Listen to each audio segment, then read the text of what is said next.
Hi everyone. So we have Miss Ananya Rajpoot with us today. Miss Rajpoot, are you there?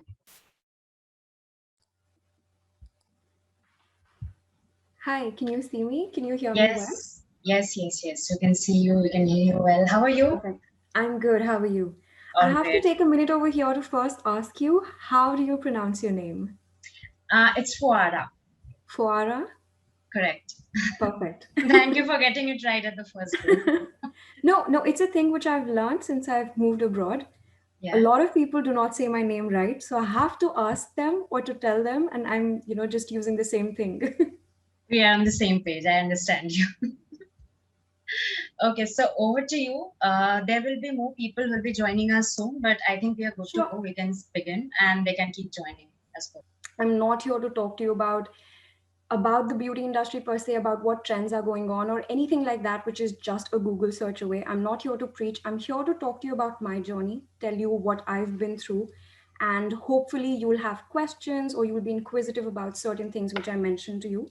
Um, about things which I have already experienced or really seen through my journey. So, like I said, what you can expect is, and what I also expect this conversation or this 1 hour to be about, is an insightful and engaging conversation. And of course, I'm going to tell you more about how I view luxury as an industry and why, as an Indian, I decided to, jump into this industry, move countries, go abroad. And then, of course, we're going to have an open floor in the end. So, a bit about me. These are just a lot of titles associated with my name, which is that I work in luxury media and branding as a consultant. I'm also a speaker and keynoter, and you'll probably see something written over there, which is a course designer and coach. So, before I can explain it all to you, let me take you through my journey. I grew up in Delhi, which is where I went for my bachelor's education as well. A lot of you already connected with me on LinkedIn, so I'm pretty sure you've already seen it. I went to National Institute of Fashion Technology, where I studied apparel production and management, which is also called fashion technology.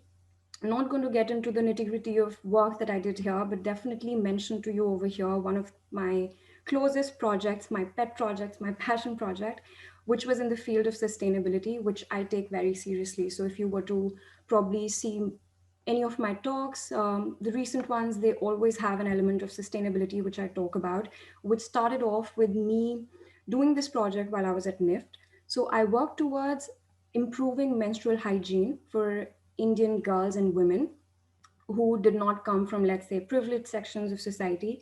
I worked for almost a year on developing an organic and sustainable product for them. And while I was working in this project, I grew really close to the, let's say, the mission as well. I was partnering with NGOs, and not just I did not just design the product, but I also established a self-sustaining production facility for women, where they not only make this product for themselves, but they can make it for others and also earn a livelihood. After that, of course, I moved to France to understand the luxury industry more, to understand where all of it started, let's say, the hub of all of these things, especially being from the fashion industry. It really was something which I wanted to do.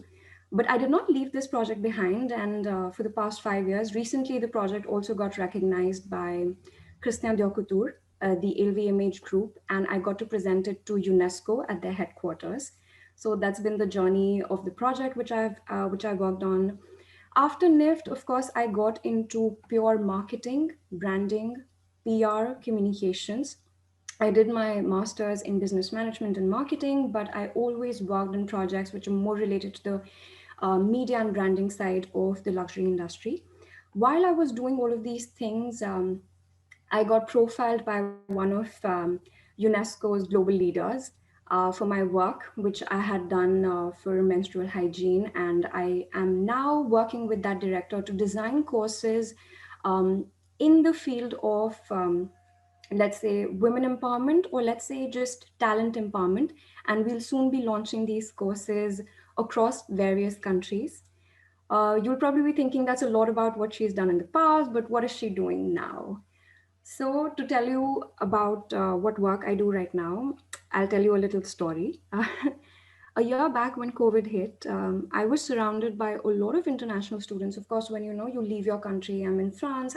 I had sort of, let's say, a little group of people who had also left their countries and come here. But when COVID hit, we just realized that all the countries sort of became slightly nationalistic.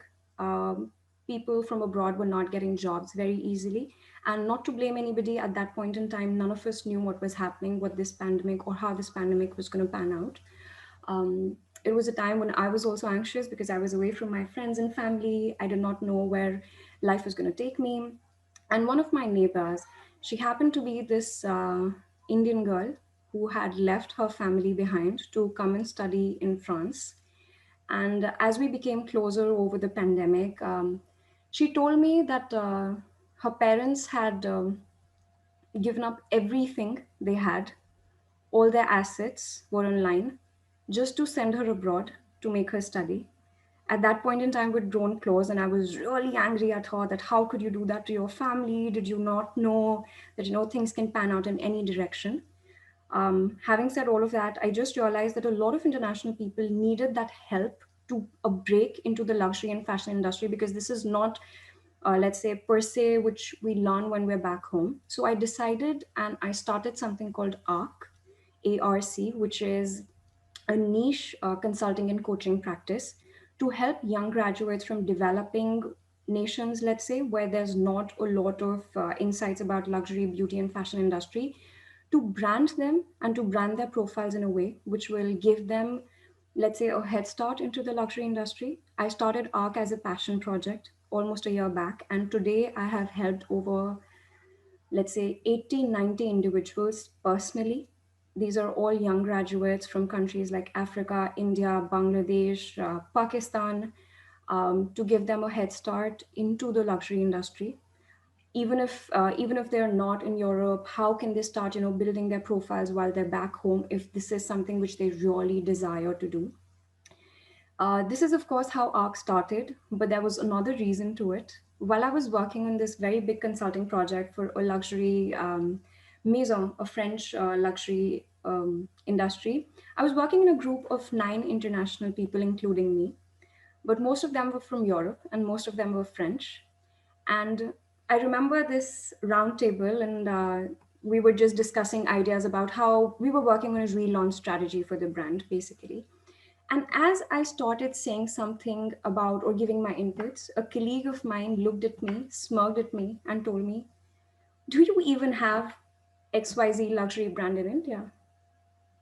At that moment, of course, I was hurt. I was taken aback. Something like this had never happened with me before. Somebody had not downrightly ever told me that, you should just stay quiet because I'm not even sure if luxury exists in India. What I could have done at that moment was either felt bad about it or become defensive, but I rather decided to educate him. And the idea was just to educate him on how whatever these luxury brands are doing, there's a little part, the little part about, let's say, culture, heritage, or stories that they all borrow from India. And as I told him what that particular brand had borrowed from India, he, of course, took a step back and realized what he had said was wrong. But that was also a very big driving factor for me to start ARC. I did not ever want any other Indian to be sitting or standing or being in a crowd with other people, international people, and for them to face this same question, or let's say the same taunt, that as an Indian, you do not have the right to say anything about the luxury industry because it might not exist for you.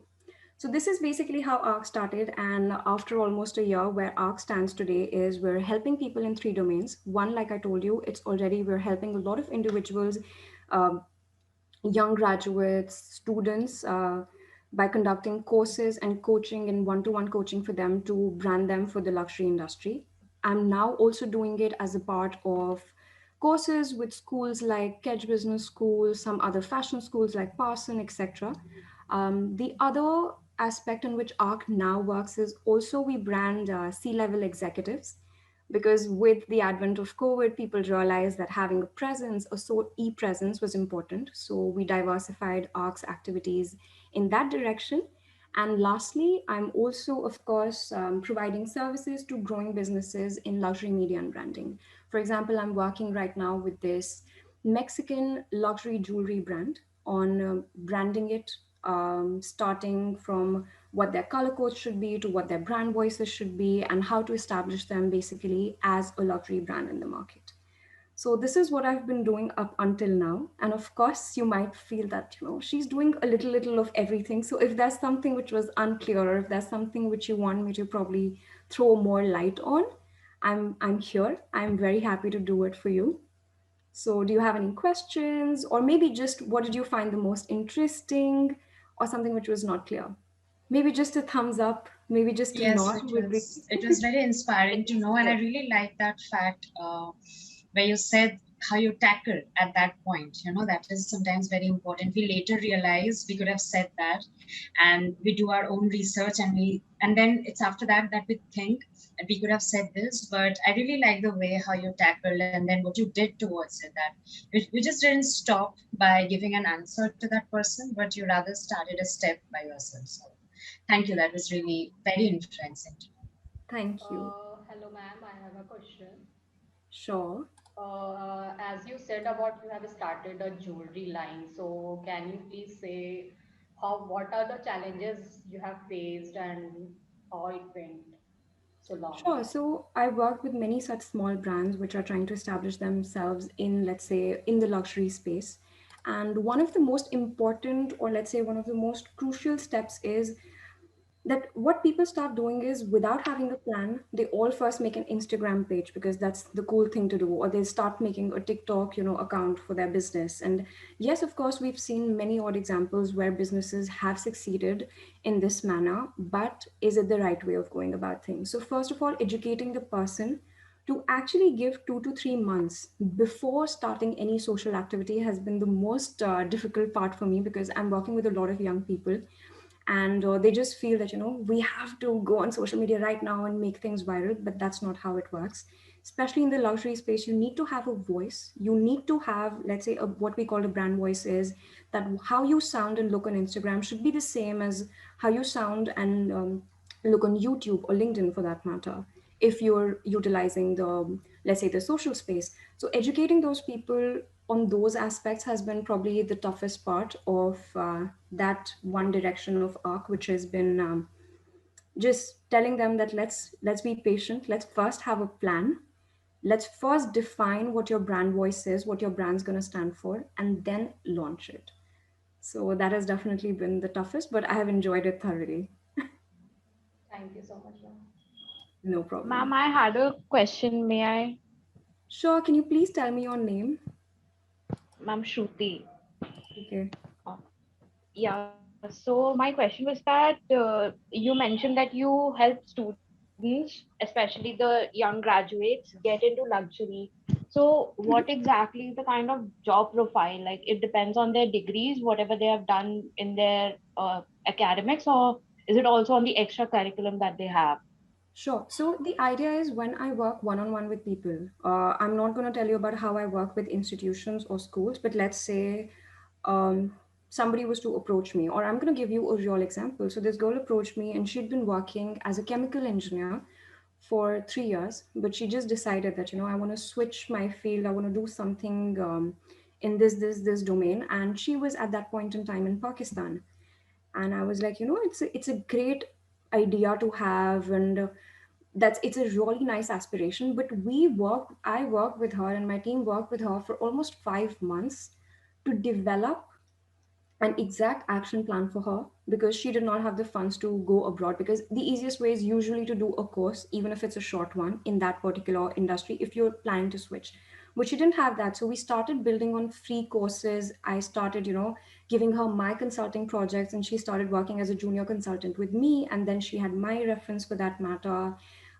We got her recommendations from other industry experts by asking her to do these little consulting projects in the luxury industry, and we just, over a course of 5 months, developed this entire profile for her. And at the end of 5 months, she actually ended up getting an internship with a large luxury beauty cosmetics giant. So Everybody's journey is usually different. I've also worked with people who already have, let's say, a bachelor's in whatever field, but a master's in the marketing domain or the business management domain, and they're still not managing to, let's say, find internships or jobs. So, with one such case, what we did was we pushed her towards the retail aspect of it because she had a profile which was, let's say, she was a very calm and very good at communication. So we felt that that was going to be something very great for her, and she's been in that profile for almost 1 year now. So it just depends on what the profile of that person is and what they desire to do. Of course, it takes a lot of time in case you do not have, or let's say, an educational background in that aspect. And also, I believe learning is still easy, but unlearning is very difficult. So a lot of people who come to me, I have to first which is something which I also believe this is something very personal about me. I've told you a lot about profession and that aspect of my life, but I'm also a very spiritual person. So I believe mindset is important. So even if people are not spiritual, they come from all walks of life. So I cannot tell them these things in the same manner, but I have a way of, giving them mindset coaching. So we first unlearn a lot of things which we've learned in the past to then go to the future or to work in our present towards our goals. So the journey is very different for each one of them, but these were a few examples. I have a Thank you, question. ma'am. Sure, Can I? Yeah, yes, I I want yes. to ask, what is the eligibility criteria? Is there like any eligibility criteria that you consider before guiding someone, like if they should have like a proper plan before starting? Um, Actually, no, but if there's somebody who comes to me by saying that, I want this job in 15 days, I outrightly tell them no. Even if you have a great master's, but if you're not willing to be in the process for a longer period of time, and if you're expecting quick results, this is not for you. And to be very honest with you, ARC is still not available publicly to everyone. It is a niche network based thing.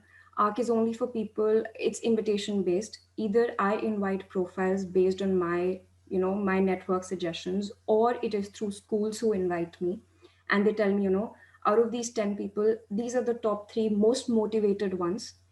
So the only thing which we look for at ARC is motivation and that drive to do something. But anybody who wants quick results is a complete no-no. But yes, of course, having said that, we're going to be making this, let's say, public. We're going to be putting it out we're going to be making it accessible to everyone. So right now, I'm in the process of increasing the team, finding ambassadors for the programs. Who knows? We might be connected in 2 months. In 2 months down the line, one of you could be a part of it, and not just as a mentee but as an ambassador. um, but yes, that's how it works, at least for now. Thank you. No problem. So I've also mentioned, like, all of these professional sides, told you a little bit about my personality, but or things that I believe in. But two other things which really define me as a person, if we were to become friends in the future, are that I absolutely love fragrances. I love fragrances. My friends actually feel that, I should leave everything and stand in a fragrance store because I'm going to sell it out all. I have converted so many people to buy fragrances which I like, and even the closest one, even my friends who were, just using, let's say, a body deodorant, especially men who were not really interested in it, I made them buy so many perfumes because this is something which I really love. And the other one is, of course, coffee. I absolutely love coffee. So if anybody is a coffee lover like me, we might be becoming friends very soon. So this Ma'am, was sorry about to me. interrupt. No, no, no, Please please. name few of your fragrances, few of your favorite ones. Okay, so I actually, they're not in my reach right now, even though I'm working from home. Otherwise, I would have shown them to you. My absolute favorite one, which I'm wearing right now, is also called Gucci Bloom. It is one fragrance which I think I have bought more than 10-15 times and gifted it to people as well. So this is one which I absolutely love, and the other one is which is called Versace Eros, which is not really a summer fragrance. So this might not be a great time to buy it, especially in India. And the third one, which is a summer fragrance, which I absolutely love, is called Gahna Coconut Fizz, and the range is called Aqua Allegoria. Thank you, ma'am. I'll surely check them Oh, out. oh, yes, definitely. And if you're ever confused, you know who to come to about fragrances. Trust me, this is something which I absolutely, absolutely love. So, any which way I've told you about Definitely, ma'am. myself. And I've told you about myself, but then you'll probably be asking, why am I here? The reason why I love to interact with young graduates or people in this industry is because these are the words I live by. I really, really believe that collaboration and connection can help us succeed in life more than competition. You all are in the same cohort right now, but do not ever think that, maybe Rashi is going to think Namita is going to take my job or something like that. No, that's not true. I think collaboration and connection, especially within the same cohort, is really, really important for us to succeed, especially in this industry, which, let's say, as an Indian, which I really feel is competitive to enter, especially if you go abroad. So these are the words I live by, and I really hope you're going to keep them in mind. If there's anything which you have to take away from this particular session, I really would hope that this is one thing which stays with you at the end of the session. So, having said all of this, we come to the next part of it, which is something, in my experience, which I feel, having worked with, let's say, the 80, 90 individuals that I worked with, the C level executives I worked with, I always felt this one question was never really answered, which was, what is luxury? A lot of people, they approach me and they're like, we want to work in the luxury industry. And I'm like, okay, but what is luxury for you? What does luxury to you mean? And this is something I'm not going to move ahead till I get a few answers from your side about what you feel luxury is. How do you define it? Anybody? Honestly, trust me, my coffee is still hot. I can sit for 10 minutes, 60 seconds, whatever you want, but it's going to be amazing if, just throw in words, just throw in whatever. This is a safe space. Nobody's going to judge anybody over here. I think luxury is subjective. For you, probably a cup of coffee might be a luxury.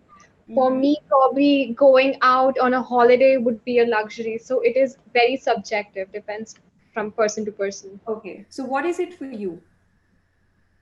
For me, it would be something that gives me a good experience and something which is unique. Mm-hmm. Awesome.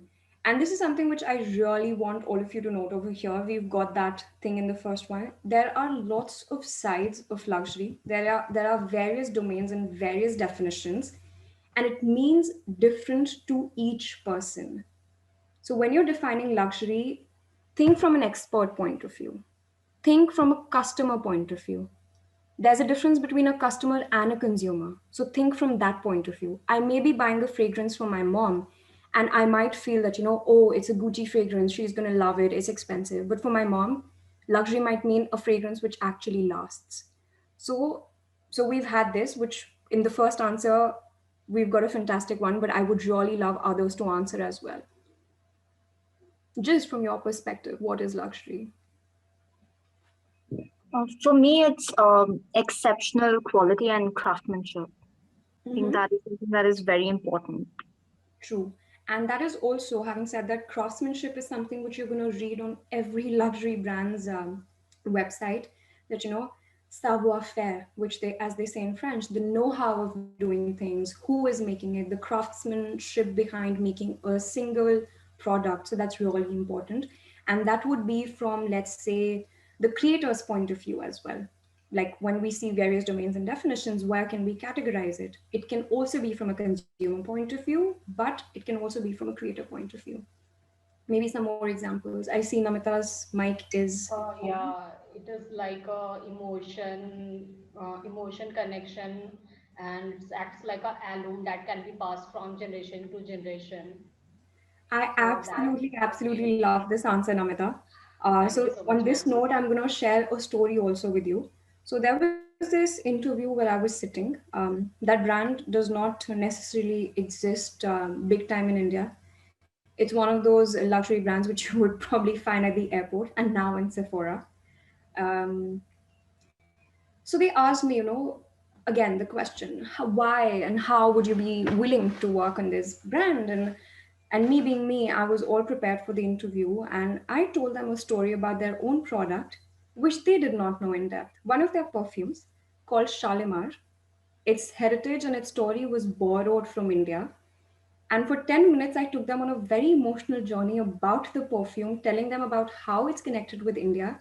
And trust me, once I left that place, after working, of course, I got the, let's say, the contract, the job.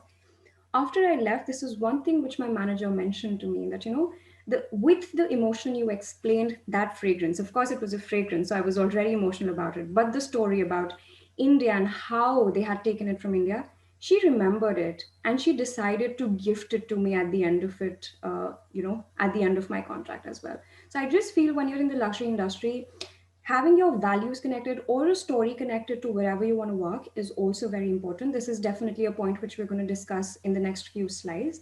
We're still here. Anybody else who wants to probably answer what luxury means to them?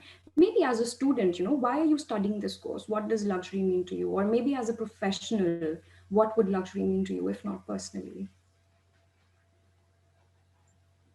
To me, it means a way of living my life and the way I visualized it. So I have a very, I don't know if it's unique or how it is. So I have a goal. I see myself owning a couple of horses. And I think that is what, to me, luxury is. Because there are many other things that I can buy with money. I Mm-hmm. definitely love fragrances. I love rings. I love a lot of beauty products. But owning a couple of horses is something which I would define luxury for myself. Amazing. Great. That's a really unique answer. Honestly, I've never heard of this before. So nice one. Thank you. Okay. So maybe I'm gonna, go ahead. But if anybody wants to be that person who would like to interrupt me and tell me their definition of luxury, and I'll be very happy to hear. So moving ahead, I already told you like few things which I noticed. One was this, like people were not really clear about the definition of luxury when they, when they came to me for help or anything. So I told them that I always tell them that these are the domains and definitions. Start thinking of luxury from these aspects. And second, also start doing a little bit of research on which luxury industry domain you want to enter. For me, okay, it's beauty and cosmetics, but maybe for you it's automobile. Maybe for somebody it's real estate.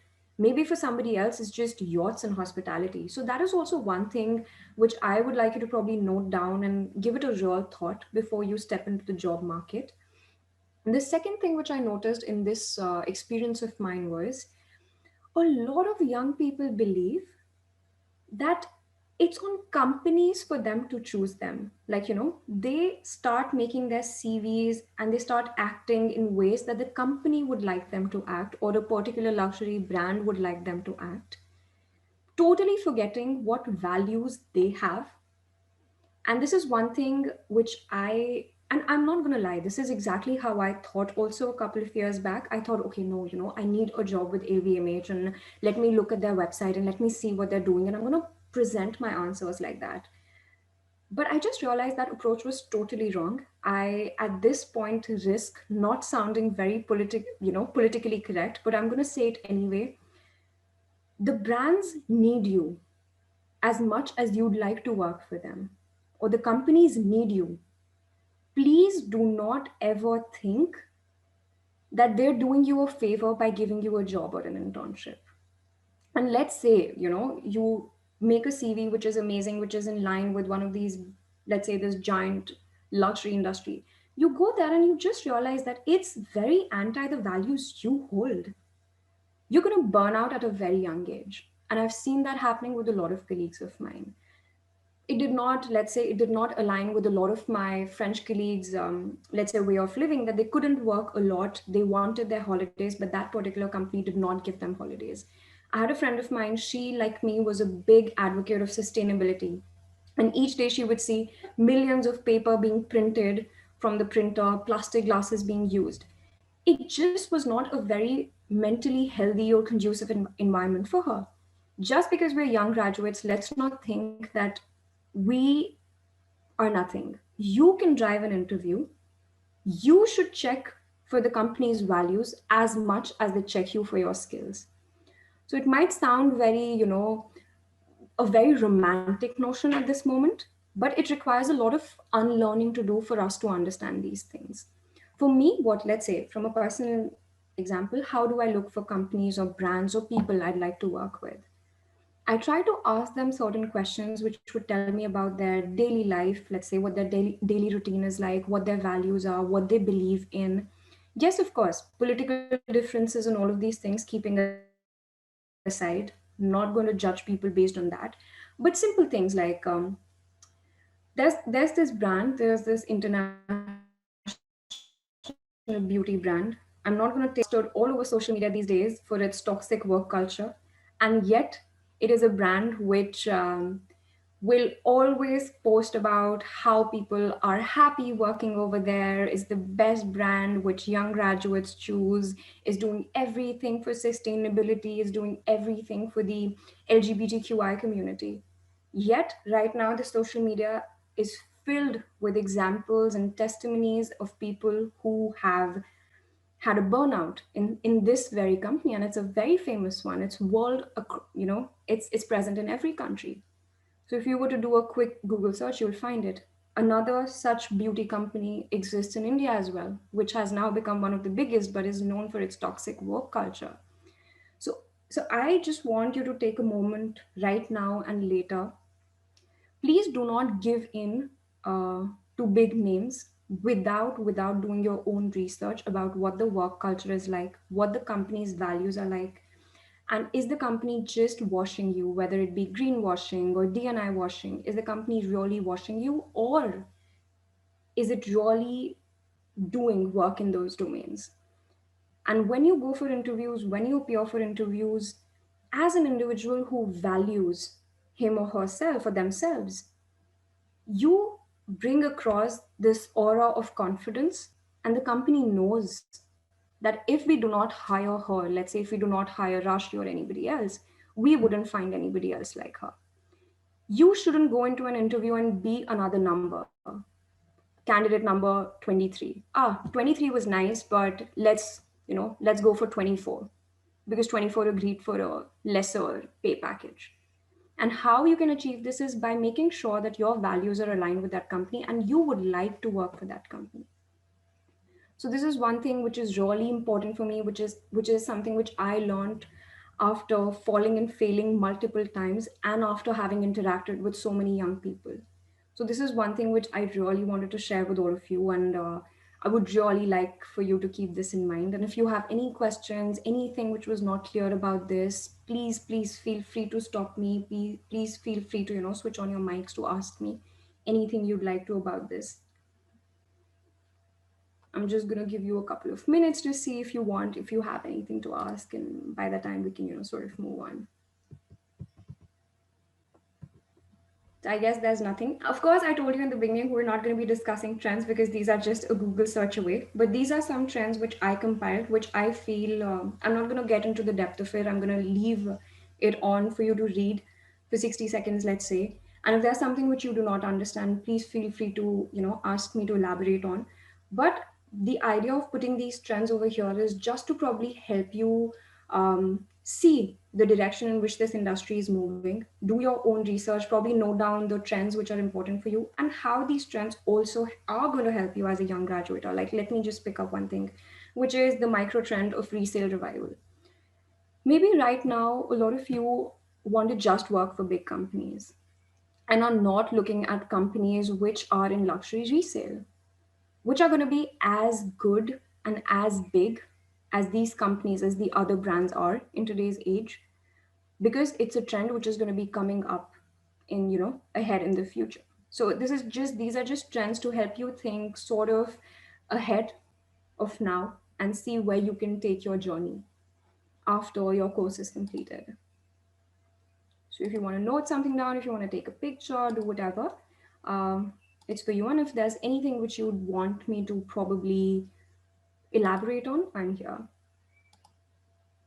What about privacy paradox? The privacy paradox is, let's say, what's happening between Apple and Facebook right now. A lot of people right now feel that their data uh, is not protected. Like, there's a privacy paradox. You want to give your data for a good experience online, but then at the end of the day, you feel like you're being tracked. So it happened with me. I'll tell you, a couple of months back, I was sick and tired. Whatever conversation I was having on the phone, I would see an Instagram ad, and it really pissed me off. Excuse my language.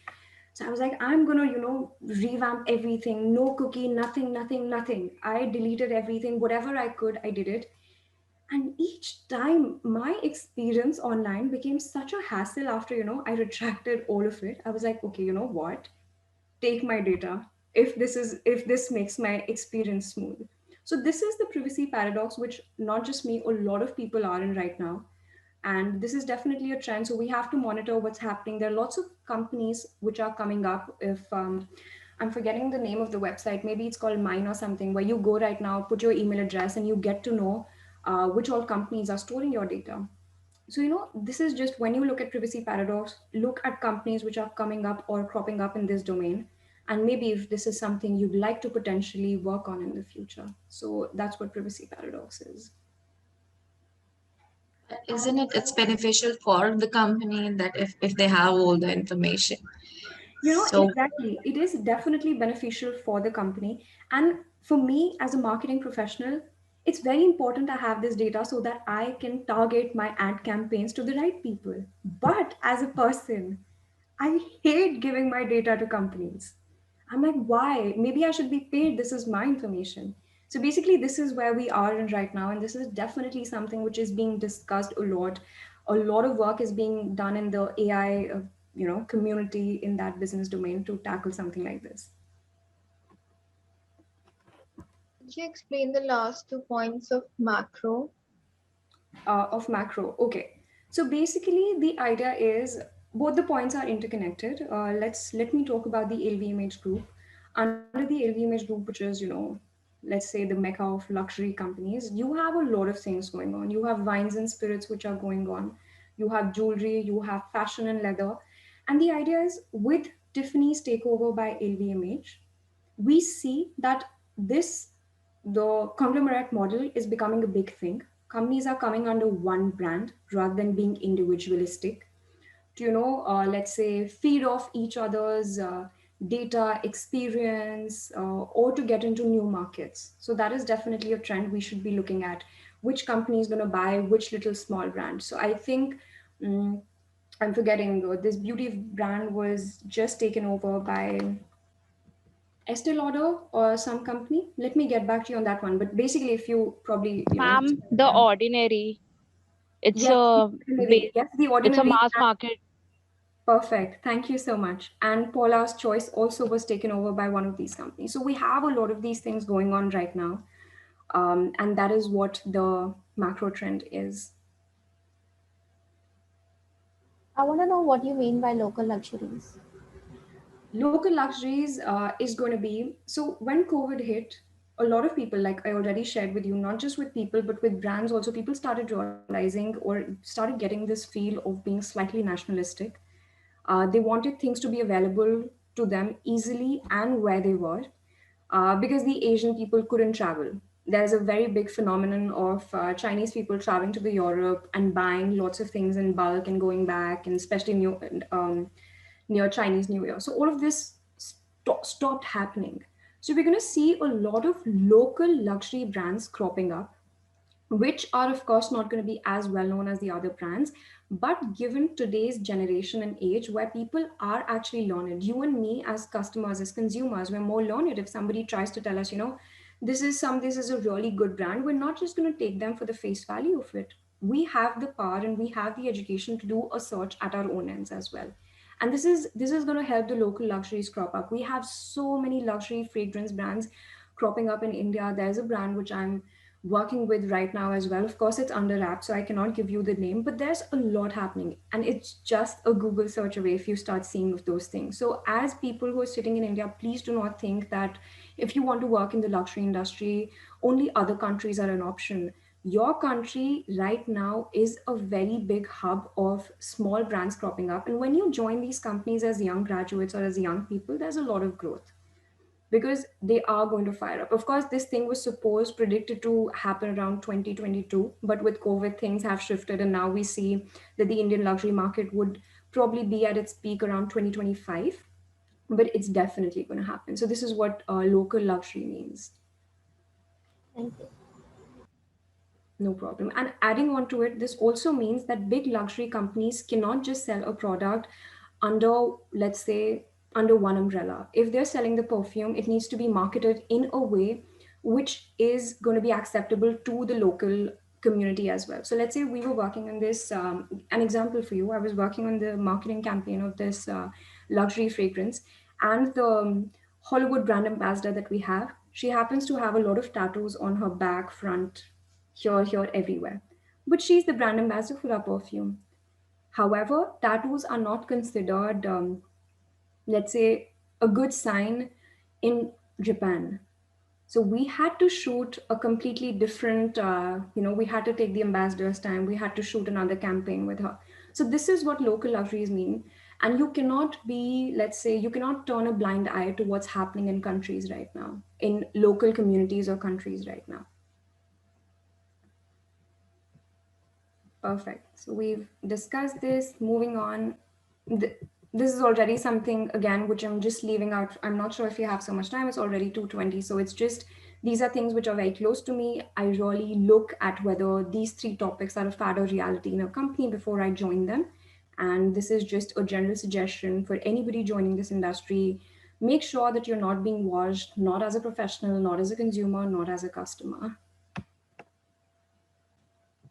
So basically, these are tips which, of course, through and through this whole 1 hour I've shared with you, but putting it in bullet. Yeah, sure. So the previous slide. Mm-hmm.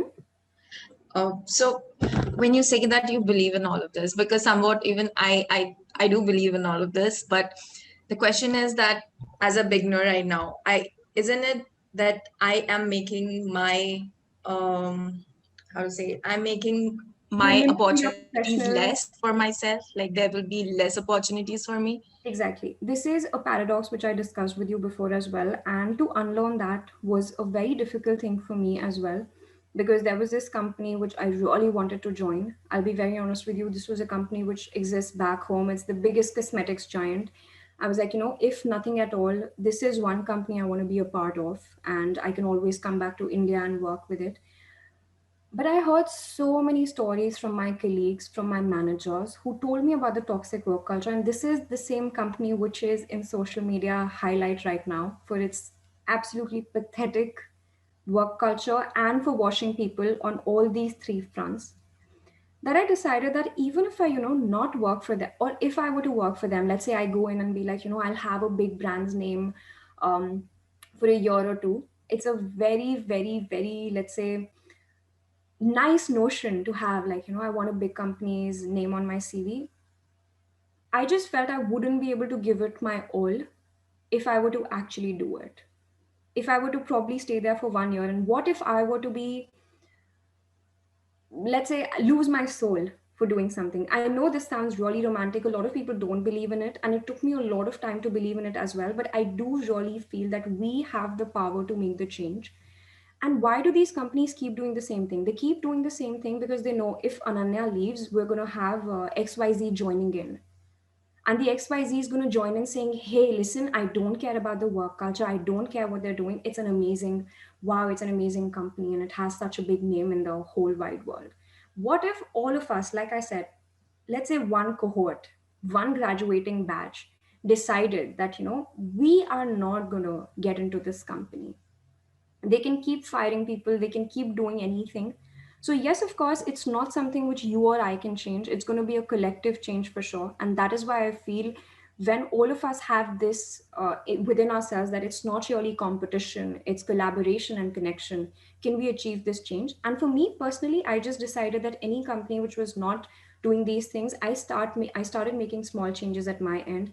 I do not believe in fast fashion and fast beauty, and I haven't shopped for anything in the last 6 months, which was very difficult for me. I was this person who was shopping every 2 weeks. It was tough for me, but I started making these changes on my side. I'm not saying what I'm doing is right. I'm not saying what I'm doing is what everybody should do. It's just I realized and I thought how I could make a difference, and that's how it started for me. And I'm sure if all of us find little things in which we can make a difference, collectively it's going to make a huge impact. Having said that, this is just a culmination of all of those things which I've told you. Make sure you know what you bring to the table, you and your passion, why you want to join a particular company. Please let the reason not be that it's a big company. Find one thing that you like over there. One thing at least. Forget everything wrong that they're doing. There should at least be one reason which you relate with and how your passions are in alignment with it.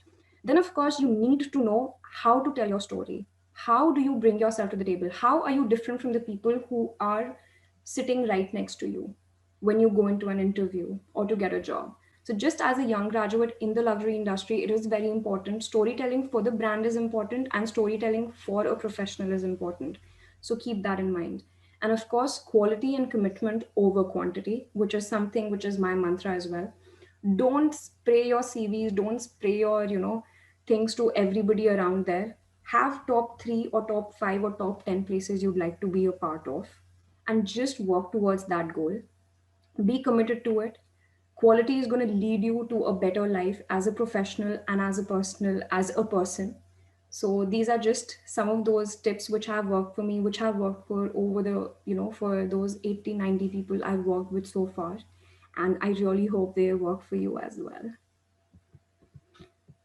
Like I said, this is just the culmination of things which I totally believe in. Please do believe that you bring something to the table. Please believe that. Please believe in yourself. You are your biggest asset. It took me a lot of time to realize this, so I do not leave any chance I get to say these things to young people I meet. There's a lot you offer to these companies, there's a lot you offer to businesses, there's a lot you offer to the world. You just have to believe it. You just have to, have that mindset. Find it within yourself. What is that one thing which differentiates you from other people? And trust me, you're good to go. You're going to be amazing out there. And this is something which I talked about in my recent TEDx speech as well. If you haven't checked it out, it would mean a lot to me if you go and see it and tell me how you liked it. Having said all of this, it's time for us to talk. If there's anything you haven't asked, if there's something which is in your mind, right now is the right time to throw it in. If not, any questions, I'm very open to hearing from you how you felt about the session as well. Yes, ma'am. So my basic question was like, how do we Indians, as you have been like working with the European markets, so so as a European, like they are very much, used to the luxury, seeing around them, and as compared to us, like we are still a very, growing market. So how do what kind of perception that we need to carry, like if you're going to Europe, or maybe trying to apply to a company which has a European origin or a Western origin. So like if you can explain on that. Yes, of course. That's a very good question. And like I said, there are two aspects which us as Indians can play on. One, we can play on that Asia is going to become the next big thing. And how can we connect those markets to the Indian audience? Because nobody knows it better than us. There are lots of things which Indians do differently. How? Always prepare this, let's say, a value proposition in your head, that if that brand were to come to India, or if that brand were to capture Indian audiences, how could it do it differently? So that's where your, let's say, perception, your perspective comes into play. Always talk about these things. Like I said, drive the interviews. Do not let the recruiters or the companies drive the interviews. Drive it on your own and bring this into the conversation somehow. How if that company, let's say they're not doing anything in India right now, maybe they don't even have a plan to come to India right now. But if they were to, how will they do it? Second, most luxury brands, like I shared the story of Shalimar fragrance with you, they take a lot of inspiration from craftsmanship in India, be it fashion, be it beauty, be it fragrances. In fragrances, they source a lot of things from India, especially jasmine. So think, go to their product website and see what they're sourcing from where, how India is connected, what craftsmanship do they bring. If it's, let's say, the fashion industry, they have a lot of particular weaves which they've picked up from our artists, our local artists. So this is where you bring that notion into play as well. You can create a story around the Indian aspects which their products or brands have used. Like I told you, my managers, my to be managers in that interview did not know this. I got it to the table, and that is one thing which they remembered.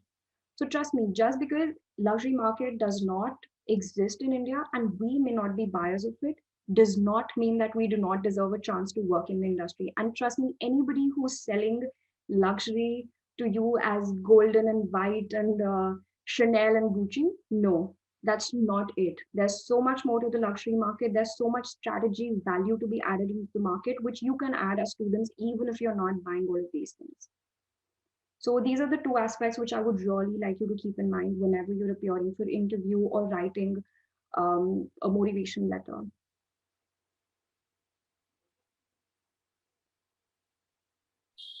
Yes. Do we have anybody else? Yes, Shruti. Ma'am, so you mentioned something about new upcoming brands going digital. Like, if not anything, they at least make an Instagram page and try to follow the trends. So, Yeah. is it something that you would recommend for like brands who are trying to be very sophisticated or elegant? Because I feel that following every single trend that is coming on Instagram does not really go with the brand image.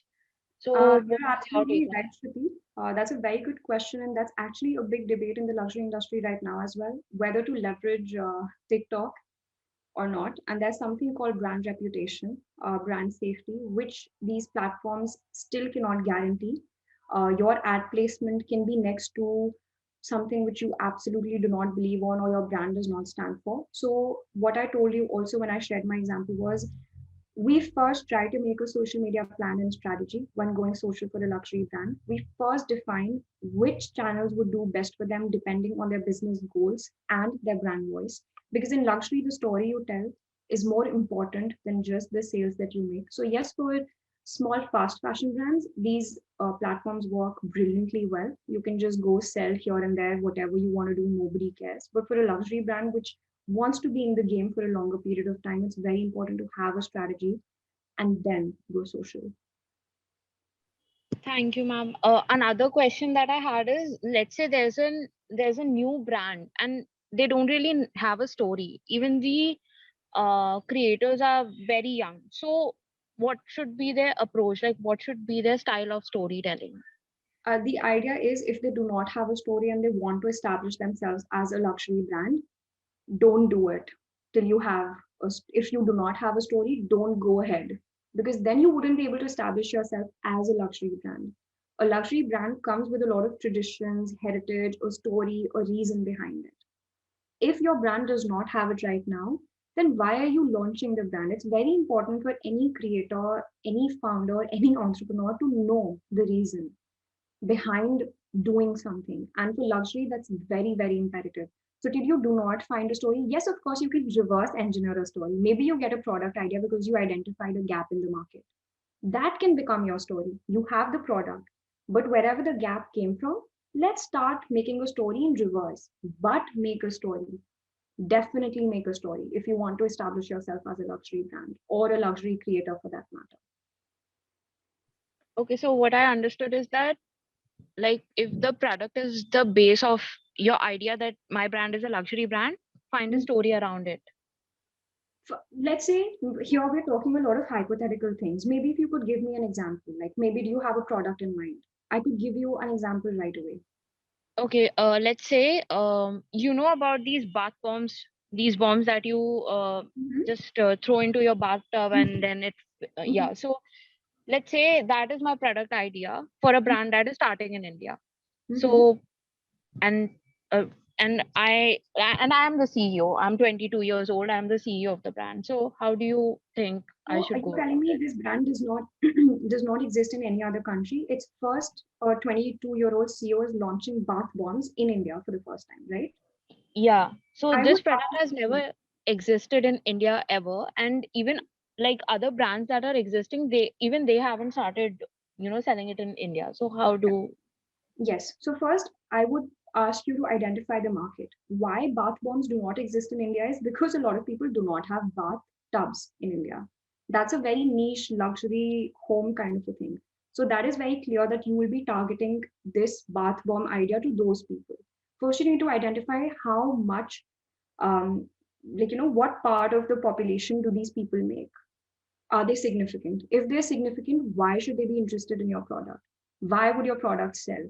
Just because it's never come to India or because it actually brings a value to India?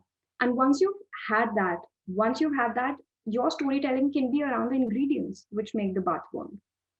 Maybe you're not using any synthetic ingredients. Maybe you're using just natural ingredients. Your story can be around the ingredients in this case.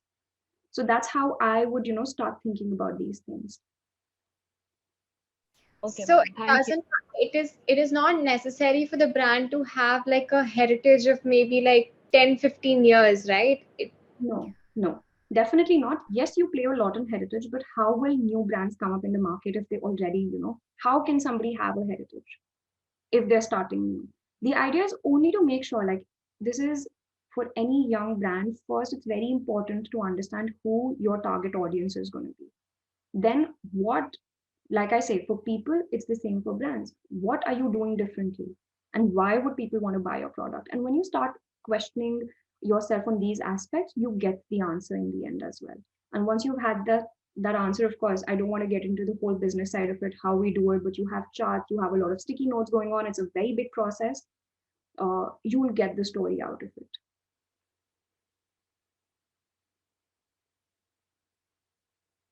So I guess that's about it. Yes. Are we done with the questions, I believe? Okay, super. So thank you so much, everybody. Thank you so much, Ananya, for joining us today. And it was a really, really insightful session. And I think everybody had the opportunity to interact with you from the very first minute to right now. So thank you so much, everybody, for joining in. And yeah, let's Thank you so conclude much, the everyone. session. Thank you.